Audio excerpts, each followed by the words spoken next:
Hi everyone, Michael Cavacini here to show you The Art of Horror. It's a beautiful hardback book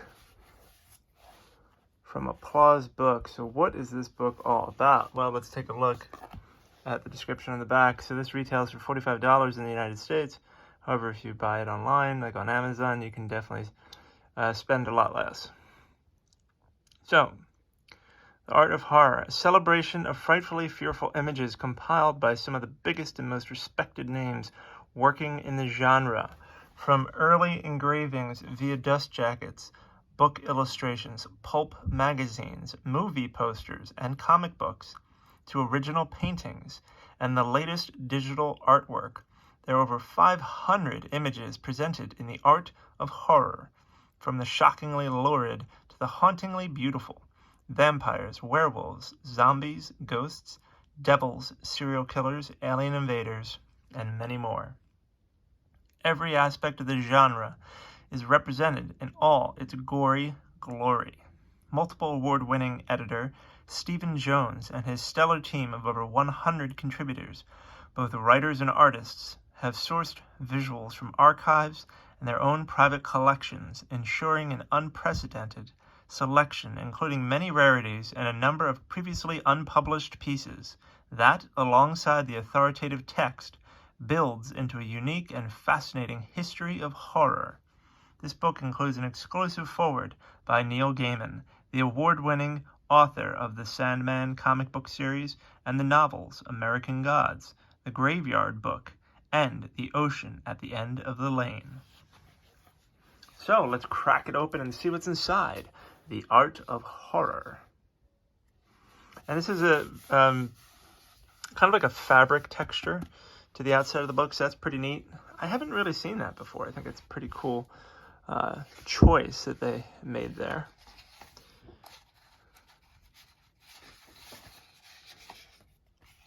So the paper is nice and thick, has this kind of semi-gloss finish to it. And in the beginning, they show you the featured artists that are in this book. So a whole lot of people. And here is the table of contents so you get an idea of how it's broken down. You have the foreword by Neil Gaiman. Then you have the introduction by Stephen Jones. Then you have The Blood is the Life, Vampires, Bloodsuckers, and Other Undead, The Dead That Walk, Zombies, Mummies, and Other Walking Dead, Man-Made Monsters, Frankenstein's Monster, and Other Creations. Even a Man Who is Pure in Heart, Werewolves and Shape Changers, More Things in Heaven and Earth, Ghosts, Phantoms, and Other Hauntings. We All Go a Little Mad Sometimes, Psychos, Slashers, and Other Serial Killers, Halloween Horrors, Witches, Devils, and Other Demons, The Old Gods Awaken, H.P. Lovecraft and Other Cosmic Heroes, Giant Behemoths, Prehistoric Monsters, and Other Creatures, and Keep Watching the Skies, Alien Horrors and Other Invaders. Then you have contributor bios, index, art, credits, and acknowledgments. So we're looking at, over 250 pages of content here. I mean, that is pretty substantial. And as you can see here, even just the forward alone, I mean, you're getting a lot of text here. And some full page artwork. It's all beautifully displayed. So I'm just going to quickly page through this so you can get a gander at what is inside this big, beautiful book.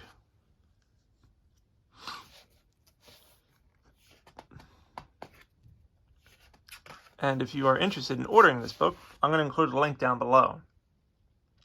So check the description. There'll be a link to buy this on Amazon, so you can get yourself a copy of The Art of Horror. Now's the perfect time, because as I record this, it's October 2022.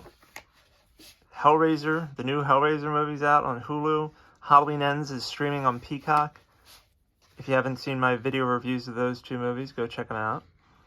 And yeah, there's just all sorts of great horror to enjoy. But if you are a reader like me, you like to curl up with a good book and a hot cup of tea, well, this is definitely a good choice for horror fans. I mean, look at this, just the poster artwork, just beautiful stuff, really. And to me, what's really fascinating about this book is the evolution, of the art of horror. Over time, you see how it changed. And comic books are a great choice too, right? Because comic books have just incredible art, so I'm glad that that is featured in this. Boris Karloff. And there's so much good stuff to enjoy here.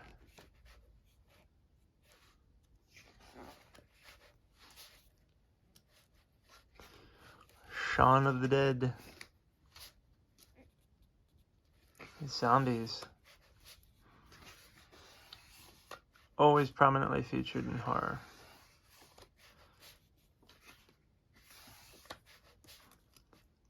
What's some of your favorite art when it comes to horror? Are there any movie posters or book covers or comic book covers or posters or any other promotional materials where you're just like, that have stayed with you? For me, I think it was the VHS box for Wes Craven's New Nightmare.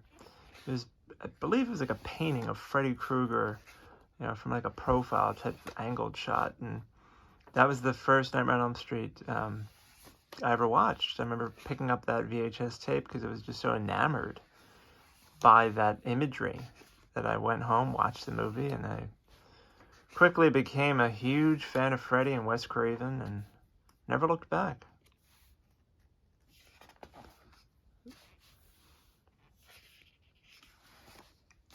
That's one thing about digital movies. If you own a movie through iTunes or another platform, sometimes they'll change the artwork on you. What do you think about that? Where you buy it and it's one cover, and then later on they might make it a different cover. I'm not sure that I'm a fan of that. I feel like whatever I buy is what I want it to stay. If they want to change the cover for new purchasers, fine. But for me, I'm not a fan. The Wolfman. There's so many great, beasts and things that are in horror movies. I mean, from zombies to vampires to werewolves to ghosts. I've never been a big ghost fan. I mean, they're whatever, but I prefer the other creatures. I think they're just much more menacing and scary. Probably because the ghosts are, invisible.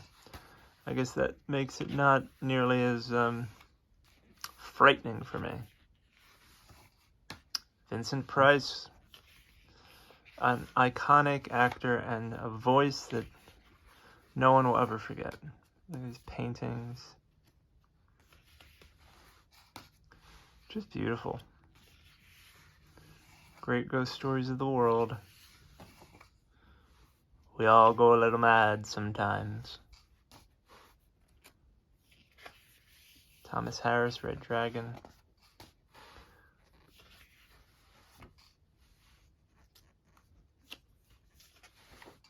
The Invisible Man. They remade that. I think it was the other year. Kate Moss. It was decent. Not, spectacular, but pretty good. Speaking of remakes, The Phantom of the Opera. If you haven't watched it, the version, I think it's from 1987 with Robert Englund. It's very good. I really enjoy it. But speaking of remakes, the remake of Psycho with Vince Vaughn, yeah, not so good. You can skip that one. Mentioned Nightmare on Elm Street, so that's the original cover, and they've done lots of paintings. They had the same artist, which I'm sure this book will tell you who it is, who did painting for all of the original Nightmare films, I think up until Freddy's Dead, which I think is pretty neat to have an artist that you commission to do the artwork. Of course, Halloween, iconic imagery. Pumpkins and jack-o'-lanterns. Gotta love it, right? Something about their face and the color orange, and I don't know, I love Halloween. I just think it's just a fantastic time of the year. Candy and horror movies and so much good stuff, but you don't need to limit your enjoyment of the holiday and the genre to 1 month or even one day. It can be the whole year by, reading books like this one, and Encyclopocalypse has great books too if you're into novels and things of that nature. The Old Gods Waken.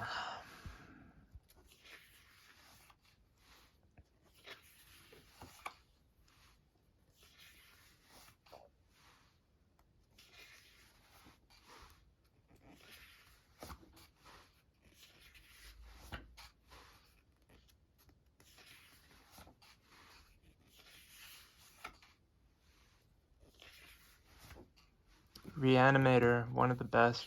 Stuart Gordon, great 80s horror.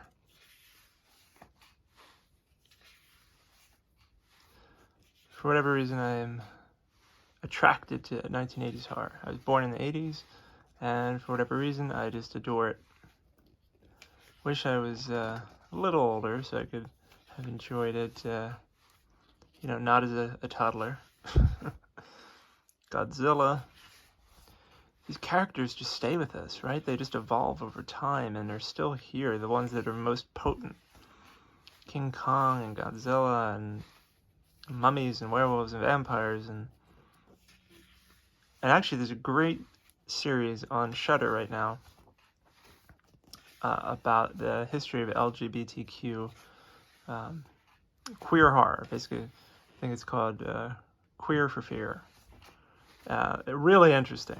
Talking about Bram Stoker and Mary Shelley and all sorts of influential figures in horror history, and how a lot of them are gay, just really interesting stuff. There you are, and then the contributor. But it makes sense, right, that horror and LGBTQ community would have lots of overlap there. And one of the greatest of all time is Clive Barker, and he's gay, and his writing is just incredible. I mean, he doesn't hold back at all. But anyway, that is The Art of Horror from Applause Books, edited by Stephen Jones, with a foreword by Neil Gaiman.